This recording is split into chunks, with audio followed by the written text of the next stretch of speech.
मरना है जी मोर जानवर।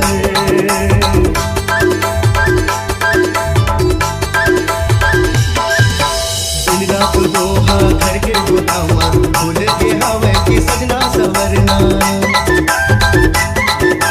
चंदा के मुखड़ा देखे रे बाबू आई रे इस जग बन के दुल्हनिया। दिन रात दोहा घर के गोदामा भूल के हवे की सजना सवरना। चंदा के मुखड़ा देखे रे बाबू आई रे इस जग बन के दुल्हनिया। कोमल कलाई मचूरी पहिरावे बेनी में गजरा होकर सजा के अपन संगमा घुमा दूं जी मोर जानवर।